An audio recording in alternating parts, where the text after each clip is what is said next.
Então, como é que eu posso olhar? Quando que eu ajo assim? Quando que eu ajo como vilão e eu me sinto como vilão?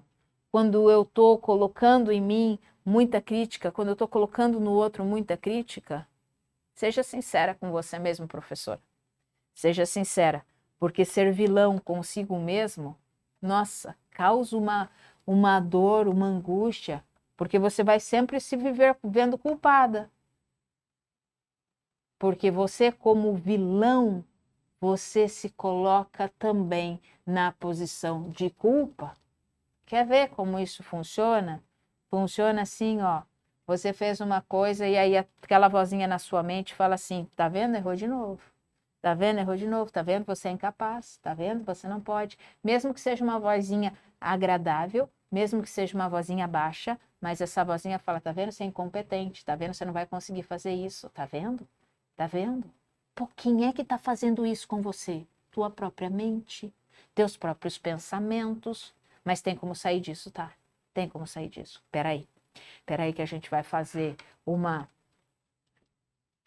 coisa aqui que você vai poder olhar para isso de uma forma muito melhor.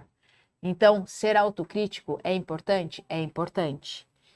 Buscar a perfeição, a gente nunca vai conseguir mesmo, porque somos humanos.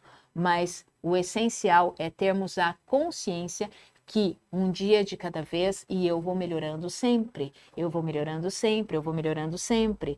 Ter uma autocrítica saudável é ser responsável por aquilo que você faz, é ser responsável pela sua vida, é se autoanalisar e olhar e não terceirizar e não jogar a culpa no outro, tá? Uma autocrítica é sempre importante dentro desse limite saudável, aonde eu não fico jogando a culpa no outro. Uma autocrítica também tem que levar a nós sermos humildes. Sim, olha, errei. Ó, eu sou limitado até aqui, tá? Eu não ainda consegui avançar esse pedacinho aqui para eu ser melhor que isso. Então é entender que nós temos os nossos limites. Nós temos os nossos limites, sim. Poxa, eu consigo ir até aqui. Daqui para cá eu ainda preciso aprender como é que faz. Então, vamos lá, vamos aprender. Mas ser humilde para ter esse reconhecimento também, tá? Por quê? Porque eu posso aprender sempre. Quando eu faço uma autocrítica saudável, eu estou olhando para os meus relacionamentos e deixando os meus relacionamentos mais positivos. Eu vou me tornando uma pessoa mais acolhedora, mais compreensiva comigo mesma e com os outros também. Se não, ao contrário disso, sabe o que vai acontecer? Anota aí, por favor.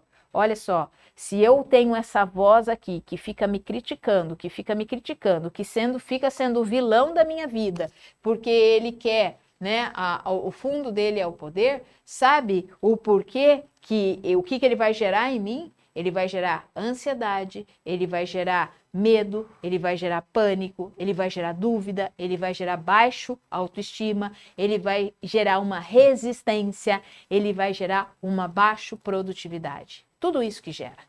Quando a gente sai do limiar da autocrítica saudável e entra para essa autocrítica, entre aspas, destrutiva. É isso, uma autocrítica exagerada. Essa voz que fica muitas vezes aqui, ó, na nossa orelha, que dá vontade de fazer assim, né? Por quê? Porque ela vai levar com que nós tenhamos tudo isso: ansiedade, medo, pânico, dúvida, baixa autoestima, resistência à produtividade e baixa produtividade. E por que que isso acontece? Sabe por quê? Porque existe ali uma autopreservação. Uma autopreservação. Então, se eu me coloco num estágio ou me imagino, né, nessa autorreferenciação aqui, eu me coloco num patamar de quase inatingível, né? É quase inatingível. Ninguém consegue me atingir aqui e muito menos eu mesmo, né? Nem eu consigo me atingir. Olha só o que diz alguns depoimentos de professoras que já passaram por isso, tá? A Valéria Araújo aqui, Valéria Mamed Araújo, ela diz assim: eu aprendi a me conhecer melhor e a me valorizar mais como ser humano, errando e acertando. Hoje consigo mais estar comigo mesma. Era mais ansiosa e me cobrava muito. Agora já consigo parar um pouco e curtir o momento. Tento respirar, pensar antes de agir. E olha a Vanessa, o que ela diz também, a Vanessa De Pieri. Antes, não finalizava minhas tarefas, ficando desmotivada e me sentindo incapaz quando não conseguia mudar algo. Hoje, acredito mais que eu posso, ganhei autoconfiança.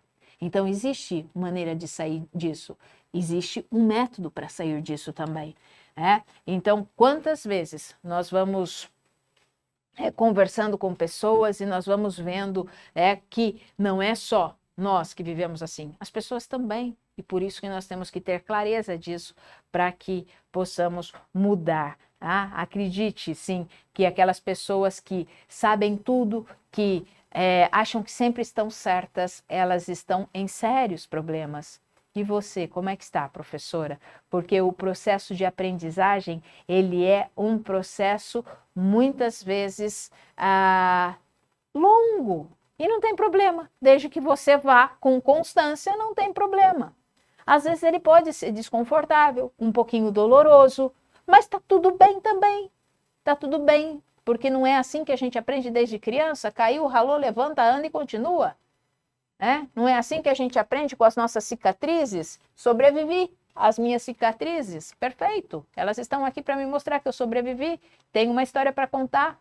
Ué, e por que não? O nosso desenvolvimento emocional também não pode ser assim. Mas é que muitas vezes também a gente não está disposto a isso, né?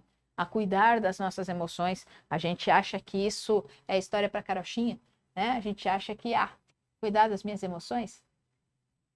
Sabe o que acontece?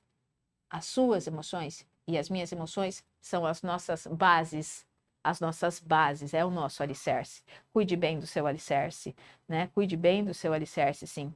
Então, e aí, outro dia eu estava na sala dos professores e aí me surpreendeu uma fala, né? Onde nós falamos assim, o que vai ser trabalhado no HTP? E aí uma professora falou, vamos trabalhar, né, sobre educação socioemocional. Aí uma outra professora falou, não, vamos trabalhar isso não. Eu só ouvi, eu falei assim, interessante, né?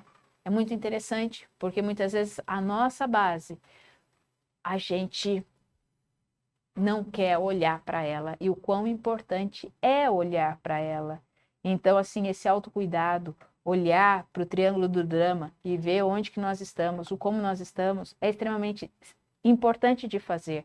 E nós hoje, no currículo, né, educacional, você sabe que em muitos estados já foi colocado dentro da grade curricular o projeto de vida para trabalharmos com os nossos alunos, para poder instigá-los a olhar para o futuro, a entender as suas emoções e tudo mais. Como que eu vou instigar os meus alunos a olhar para as suas emoções, se muitas vezes nem eu consigo olhar para as minhas? E aí a gente acha, não, isso é balela, não precisa cuidar das emoções.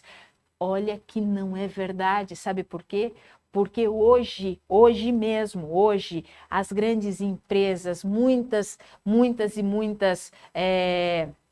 não vou falar escolas, né, mas vou falar muitas e muitas indústrias, empresas, mercado de trabalho mesmo, elas já fazem uma diferenciação muito grande de duas coisas na hora de se contratar até mesmo profissionais. Olha, eu vou te mostrar isso aqui que é importante que você saiba, porque existe duas características hoje já colocadas e eles têm essa sigla para colocar aqui, que é a hard, né, como se fosse o sistema operacional, e o soft, tá? Que como se fosse, então, os aplicativos que nós usamos ali. E as características de um profissional antigamente era só olhar para essas características técnicas, vamos colocar assim, então, essas características técnicas. Então, para eu contratar alguém, eu precisava olhar para as suas, olha só, vê se isso não é verdade, para as suas graduações. Então, no currículo tinha que estar lá as graduações, tinha que estar também aqueles cursos técnicos, e professor ama fazer isso, né?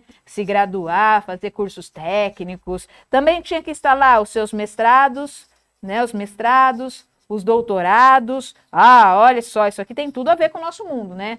Doutorados, né? E também tinha que ter as habilidades que até mesmo nós desenvolvemos agora nesses 2 anos de pandemia, as habilidades com os aparelhos tecnológicos. Vou colocar aqui tecnologia que você já vai entender, tá? Então, isso aqui era aquilo que um profissional precisava para ser contratado. As suas graduações, cursos técnicos, mestrados, doutorados, habilidades de tecnologia, habilidades na tecnologia e tudo mais.